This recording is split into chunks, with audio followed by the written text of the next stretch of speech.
One half. I'm a 32-year-old guy who likes to think of himself as easygoing, but I've got my limits. I work a regular job, pay my bills, and keep my head down. I've been dating my girlfriend. Let's call her G for 2 years. Things were good. Not perfect, but good enough that I started thinking maybe she was the one. She talked about wanting to go on a vacation for a while. A real getaway, not just a weekend road trip. We decided on Cancun. Sun, beaches, and a chance to unplug sounded like exactly what we both needed. Or at least, that's what I thought.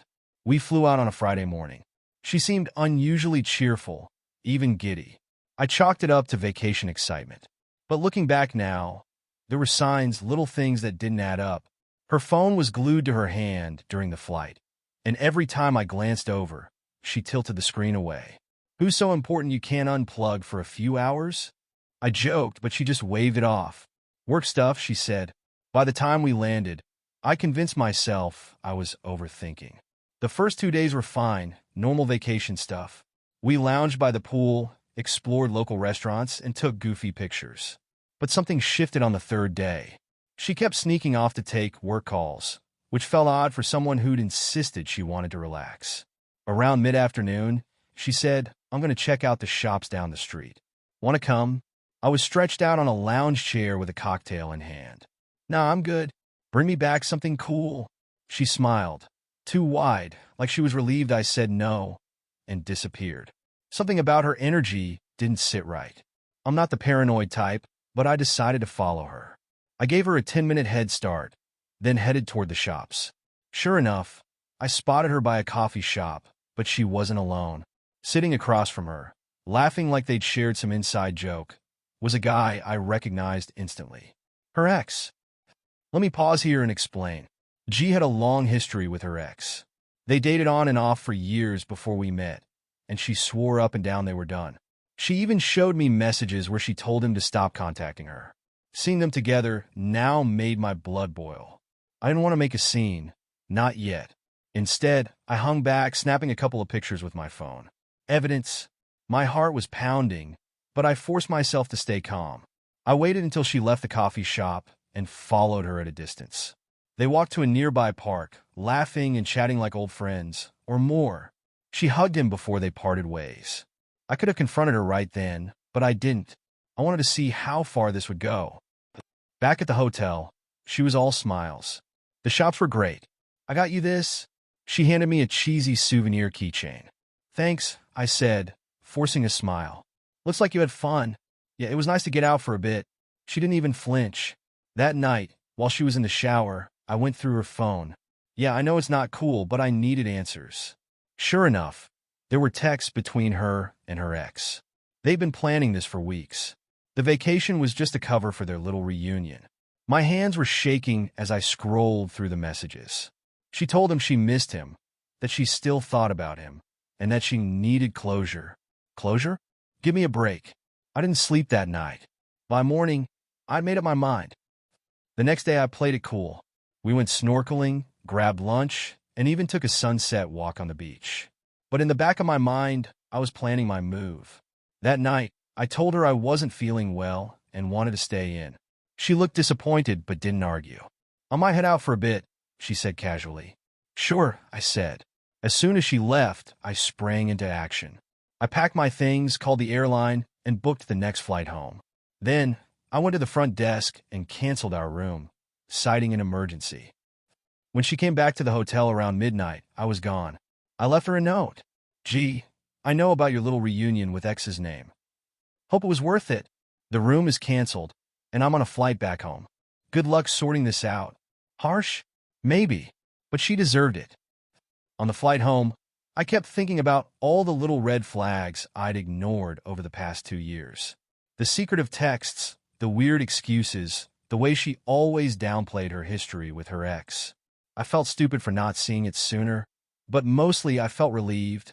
When I landed, I blocked her on everything: phone, social media, email. I didn't want to hear her excuses.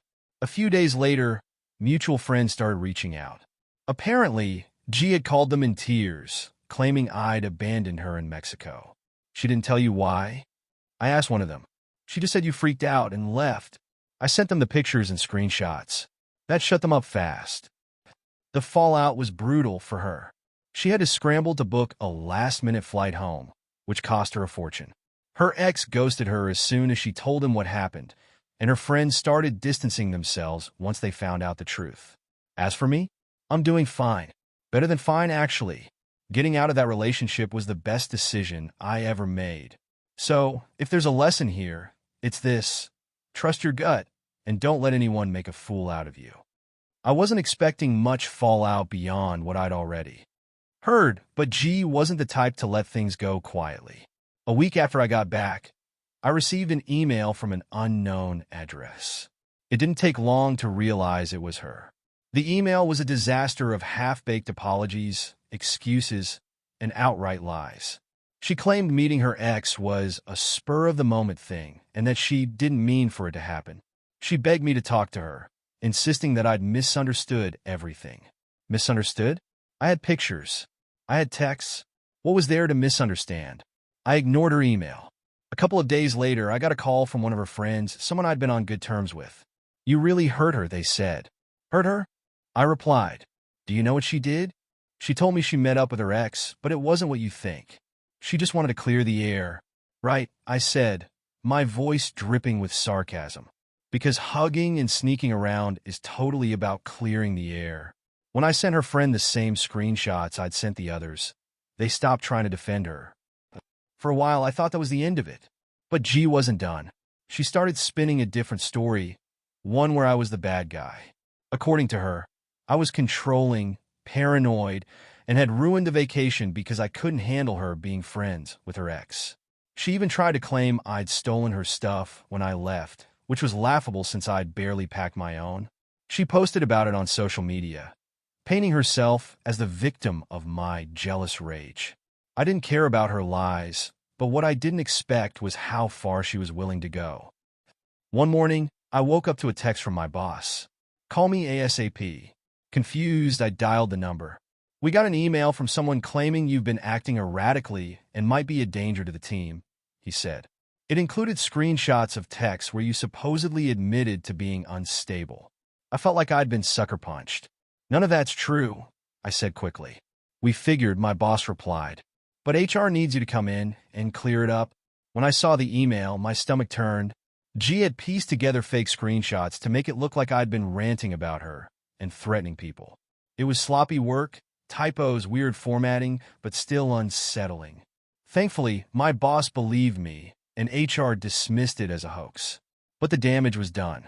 My reputation had taken a hit, and I knew exactly who was behind it. That was the last straw. If G wanted a war, she'd picked the wrong guy to mess with. First, I consulted a lawyer. I explained everything: her lies, the fake screenshots, and her attempt to get me fired. The lawyer recommended sending her a cease and desist letter, which I did immediately. The letter was direct and no nonsense. It outlined her actions and warned that if she didn't stop, I'd pursue legal action for defamation and harassment. To make sure she got the message, I had it delivered by a process server. Her reaction was predictable. She texted me from a new number screaming, via all caps, that I was overreacting and ruining her life. "You're doing that yourself?" I replied, and blocked the number. Then I got strategic. G had always been a little too open about her personal life on social media. It didn't take long for me to find posts and comments that painted a less than flattering picture of her character. She'd brag about scamming people, flaked on commitments, and even hinted at other relationships she'd sabotaged. I compiled everything, not to use against her, but as a backup in case she escalated. And she did. When she realized the legal threat was serious, she tried to turn my friends against me, claiming the cease and desist was an attempt to silence her. But here's the thing. Most of our mutual friends were already on my side. They'd seen the proof. The backlash hit her hard. People started calling her out publicly, asking why she'd lied about the vacation, the texts, and me. Some unfollowed her. Others cut her off completely. The final nail in the coffin came when her ex chimed in. Apparently, he'd had no idea she was in a relationship when they met up in Cancun. After finding out, he posted a long rant about how she'd lied to him too, calling her a manipulative liar and warning others to steer clear. It was brutal. and entirely deserved. By the time the dust settled, G's reputation was in tatters. She deleted her social media accounts and went radio silent. I heard through the grapevine that she'd moved to a different city, but by then I didn't care. Revenge isn't always the answer, but in this case, it felt justified. She tried to destroy my life, and all I did was shine a light on the truth. Looking back, I'm grateful for what happened. It taught me to trust my instincts and to never settle for someone who doesn't respect me. If you enjoyed this roller coaster of a story, hit subscribe. I've got plenty more where this came from, and who knows? Maybe next time, I'll share the one about my neighbor and the backyard fiasco. Stay tuned.